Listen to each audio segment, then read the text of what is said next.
G'day everyone, and welcome to the first episode of a thing I'd like to do as a monthly instalment, which is Australian Model Railway News, covering hopefully all the scales, but usually it'll probably be geared a bit more towards HO, as that I guess is the more popular scale, and it is what I have, so I guess I've got a bit more of an interest in it.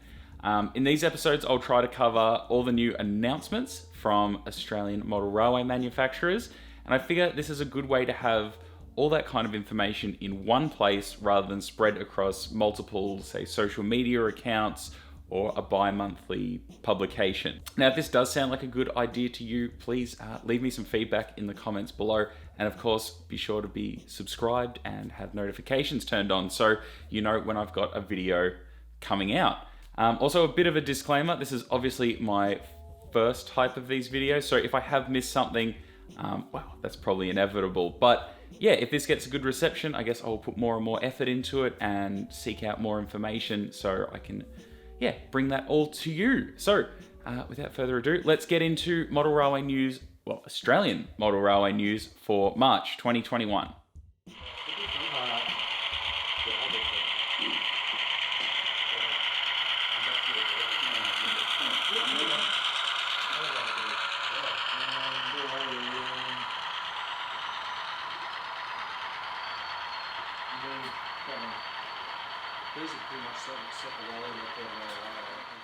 So, at the beginning of March, I guess first out of the gate was Auscision with a huge announcement which I know a lot of Victorian and South Australian modelers have been waiting for, which is the announcement of a run of the Overland. They'll all be ready to run with scale-sized metal knuckle couplers, highly detailed underframe, various different liveries and era combinations, metal handrails and brake piping, air hoses between cars, highly detailed bogies with bogie painting and separately applied brake equipment, factory painted and decorated, 24-inch recommended minimum radius curves. However, they will run around 18-inch minimum radiuses with a long shank coupler if they are fitted.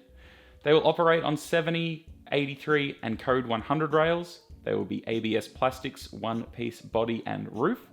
There will be over 22 different versions tooled, operating diaphragms, detailed interior, depending on the car type. Personally, I hope that they do lit interior. That would be fantastic if more manufacturers would start doing that. I don't mind paying a little bit more if you had a lit interior. I think it's the one downside to my Indian Pacific set from Auscision is it's not lit.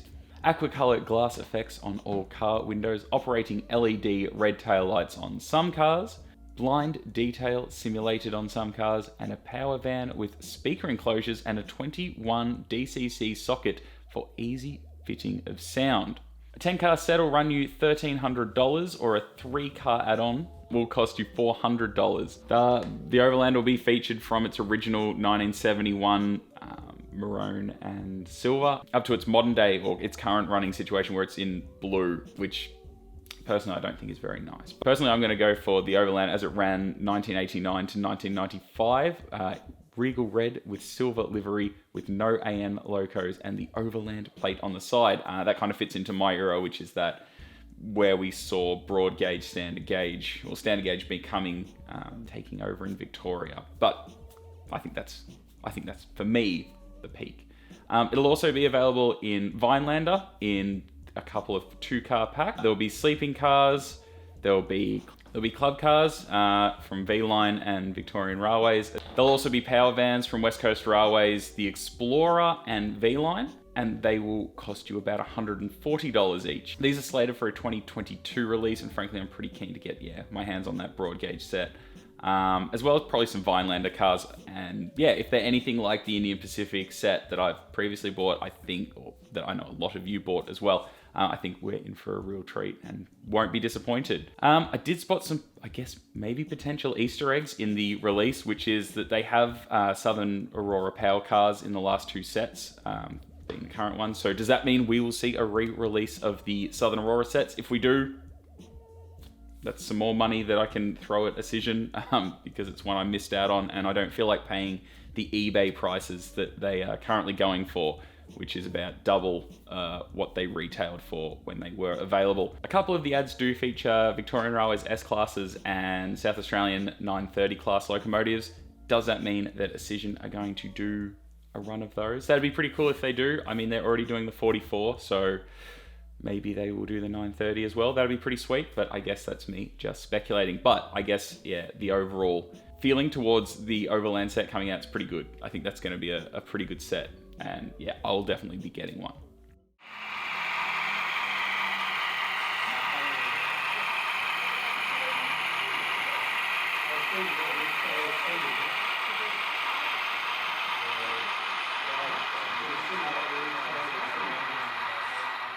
Powerline Models posted about their New South Wales Railways A48 class locomotive in Mark 1 SRA Candy livery with an order form that is now available. It is due in 2021. They've really just haven't announced that much. I guess they've just really put out prices, which is $355 for a DCC ready or $435 for DCC sound fitted with legitimate 48 class locomotive sounds. That does not include freight or postage. Unfortunately, Powerline's website is still unavailable, has been for some time. They do post on Facebook every now and again. Look, I mean, their T-Class model was pretty good, I guess. I bought one of them, and I guess this will be pretty interesting. It's a bit odd that they're only releasing, I think, not even a couple of variations of this. It's just going to be a couple of different road numbers, but all the same livery. But I guess we'll keep an eye out for more information from them.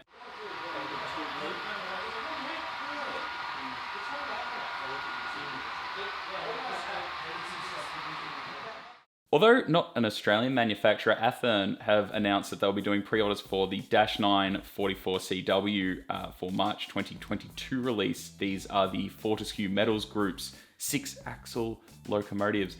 There will be 3 different road numbers, I believe, coming out for these. And well, they sound pretty good. Fully assembled, ready to run, DCC ready, quick plug and play technologies with a 21-pin NEM decoder, accurately painted and printed paint scheme, couple of cut levelers, flexible rubber MU hoses for durability, flexible rubber trainline hoses, see-through cab windows, full cab interior, walkway tread, fine scale handrails for scale appearance, windshield wipers, lift rings, wire grab irons, detailed fuel tank with fuel fillers, fuel gauges and breather pipes, sander lines, McHenry scale knuckle couplers, KD compatible, Genesis driveline with 5-pole skew-wound motor, precision machine flywheels, and multi-link drivetrain, all-wheel pickup, precision gears for smooth and quiet operation, all-wheel electrical pickup providing reliable current and flow, LED lighting for realistic appearance, heavy die-cast frame for greater traction and more pulling power, and the packing will securely hold the model in place for safe storage. I guess for more information, I'll leave a link for Athearn. Well, I mean, I'll leave a link for everything anyway. Interesting. They're not doing, or they haven't announced any ore wagons to go with it. That would make sense, I guess. But I can see a lot of people jumping on this, and that's pretty cool that an international manufacturer making something Australian and in I guess, a pretty detailed.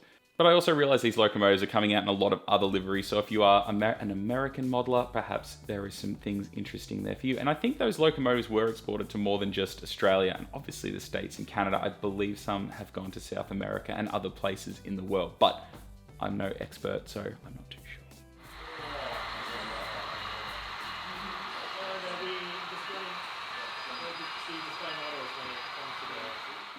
Australian Model Railways announced in February that they will be doing a new tooling for an upcoming release of a C38 462 Pacific Express passenger locomotive 3803 with black and red lining. So 3803 will be presented in its final paint scheme with black and red lining to commemorate 3803, which was the last C38 streamliner to be withdrawn from service in 1968.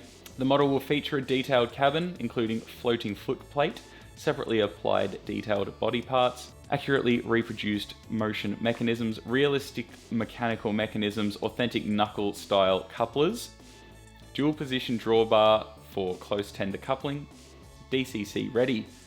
It'll be apparently available in the third quarter of 2021. And I guess the really exciting part about this is the price. They're retailed at $299.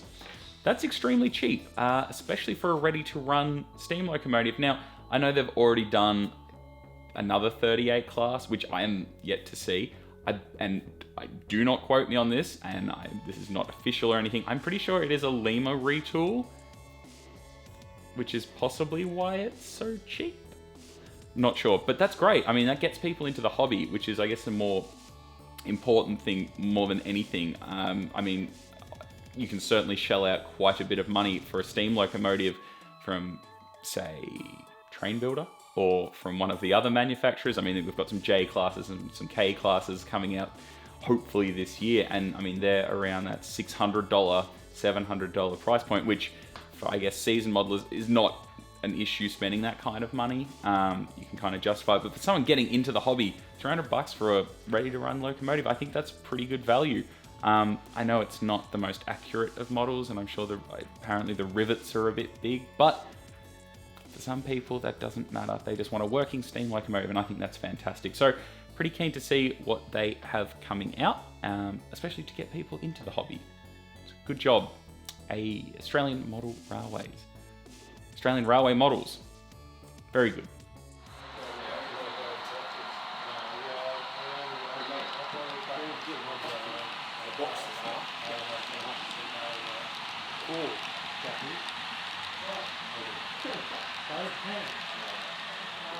One of my favorite manufacturers, especially the last couple of years, is IDR, and they have announced a new locomotive, or in this case, it's a DERM, a Victorian Railways DERM and trailer. They'll be producing 4 different body types and bogie types, and this was announced in the Australian Model Railway magazine, and then soon followed by them on their Facebook. This model will represent the DERM from its introduction in 1950 to the ones that are still running in 2021. And as I said, there'll be more information coming soon, but I guess my 2 cents is if it's anything like their W-class locomotive, which if you're interested, I did make a review on a little while ago, I think we are in for a top quality model. Really, really keen to see that, and I will certainly be getting 1 or 2 of them. Really keen to see what IDR have coming out. I think that's going to be a tip-top model.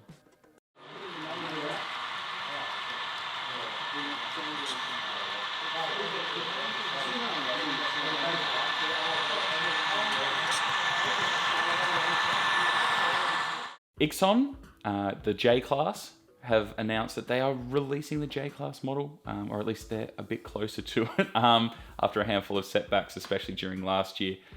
It is still, at the time of filming this, it is still slated for a first quarter release, which I guess we are at the end of now, and there's still nothing here. And I've got my name down for a couple of them. I put my order in at Train World. Apparently you can put yours in as long as your local hobby store is going to be carrying them, because you can't order from Ixion directly. Having seen a couple of the pre-production samples at the Caulfield exhibition, not last year, the year before, I think that's going to be a good model. It looks really well detailed, and I think it's a good value for money locomotive. Well, hopefully. I guess when it comes out, I'll be making a review, so stay tuned for that. So I also believe that Phoenix Models and SDS do have some things to announce, but I'm not too sure how far along that is, which is their D3 and K class models. The K class is, as far as I know, the old Eureka tooling, which is a locomotive that has been announced since I can remember, and every year it just keeps getting pushed back and back and back. But I believe that Phoenix SDS bought the tooling, so we will see hopefully a D3 and a K class come out at some point. Hopefully it's this year, but who knows? I guess we will keep our eyes peeled for that. So that's all for Model Railway news for March 2021. Now I know I have definitely missed some things, so if you have anything you want to give me as some feedback, leave that in the comments. But let's move on to, I guess, the next segment of this, which is Model Railway news. Now, for us in Victoria, we have not had an exhibition in a bit over a year. And for April, there is only one, which is fine. And I think there is only one exhibition in April across the country. And I'm so sorry if I messed this up. If there was others, I've missed them. I'm sorry. But Yarra Valley Model Railway exhibition during the Easter long weekend is being held at Diamond Creek. And the last time I went to that, it was a fantastic exhibition, and I am pretty keen to go again. So I do encourage everyone to go along. I will be there the Sunday, and I will be making a video, so stay tuned for that. And so that's it. That's all I've got. And look, I hope you've enjoyed it. And if you have, please leave me some feedback. Leave me some feedback. Yeah, I guess that's the best thing I can ask for. If you do have any criticism or anything, let me know. Because I like making these kind of things, and yeah, if it helps the hobby, great. So that's it for March 2021, or at least all that I could find. So if you do like this kind of video and think this would be a good idea to keep going with, let me know. I'd love to hear your feedback. I'm sure the manufacturers would. If you've got something that you're excited that's coming out, or that you know about, or you'd like to see, that'd be fantastic. Let us know in the comments below. So if you do want to get in contact with me or anything like that, I will leave all my details in the description below. So that'll have my email, my website, my merch, photos, social media accounts, all that kind of fun stuff. So yeah, thank you so much for watching, and hopefully I'll be back next month. As well as at this point, you will get weekly videos from either reviews or trip reports or anything railway related. I'm trying my hardest to get some content churning out. Exciting times. And yeah, I'll also be starting on my railway at some point, which I get email messages about on like Instagram all the time.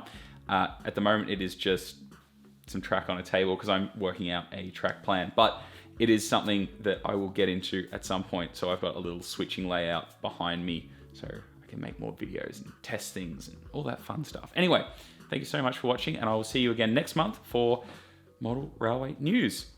Have a good one. Hey, Roo.